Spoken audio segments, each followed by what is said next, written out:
Hi, everybody, and welcome to Know What You're Talking About. Today, we're looking at Topic 7, DQ1. This week, we're talking about international trade, and I know that that can be a kind of a touchy subject. People have a lot of preconceived notions about what's good and what's bad, and those notions often have to do with experience maybe within their own family, maybe even with themselves. But in this week, we're going to talk about the concepts behind it, the theories of international trade. So here we go. Discuss why countries create barriers to trade when economic theory shows trade as being beneficial to a nation. Who benefits from international trade? Who loses from international trade? How can the negative effects of the failures from international trade be reduced? Do you agree with the concept of trade barriers? Why or why not? Once again, we have a jam-packed discussion question. But to help us break it down, let's take a look at my very first post here. Class, please read how to get full credit for posts in this discussion.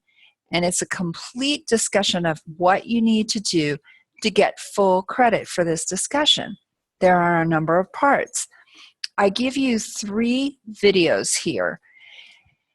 The first one just talks about comparative advantage in trade. The second one talks about the types of trade restrictions. And the third one talks about why countries restrict trade. All 3 of these obviously are going to be relevant to the DQ. So the first thing you're going to talk about in your response is comparative advantage. Comparative advantage. Comparative advantage, according to our textbook, goes to the nation which has the lowest opportunity cost. It's simply the lowest opportunity cost. And you'll find that in your textbook in Chapter 11, right here, absolute and comparative advantage. Comparative advantage goes to the country with the lowest opportunity costs. Where have we heard opportunity costs before? Well, it goes all the way back to week 1. Remember in week 1, we talked about opportunity cost, and the little girl came and asked her dad to play with the bunnies with her when he was relaxing with the book. You remember that video? Opportunity cost, if you'll recall, is simply what you give up when a choice is made. That means they're going to give up their cloth production. They don't have anybody left or any resources left with which to make cloth. So they're going to produce all wheat, and for that decision, they're going to give up some cloth production. And we can see here the comparative advantage, or the opportunity cost, rather, for these things. Just keep in mind, opportunity cost is what you give up, and comparative advantage is goes to the country with the lowest opportunity cost. How does that differ from absolute advantage? Absolute advantage goes to the country with the lowest resource costs. In other words, the country that can make it the cheapest. The lowest resource cost is not always the same country as the lowest opportunity cost. If I have resources here, I might spend a lot of them to make this particular good. I might have rather high resource costs. But if I don't have anything else really to do with those resources, if those resources are maybe rather specialized, maybe rather unique, there's no other use for them, well, then my opportunity cost could be very low. Opportunity cost has to do with what did I give up for the choice that I made. So focus, focus, focus on opportunity cost, and don't get lost in the weeds with who makes it the cheapest. That's another subject for another day. So in this first point, you're going to talk about comparative advantage and how it influences global production. And you'll find it right there in Chapter 11 in that discussion that we were just looking at. In the second point, you're going to explain the types of trade barriers. And I give you a video here that's titled Types of Trade Barriers. Watch the video. It's not that long. It explains things very clearly, very well. By the time you finish that video, you'll have some things to say on the types of trade barriers. Number 3,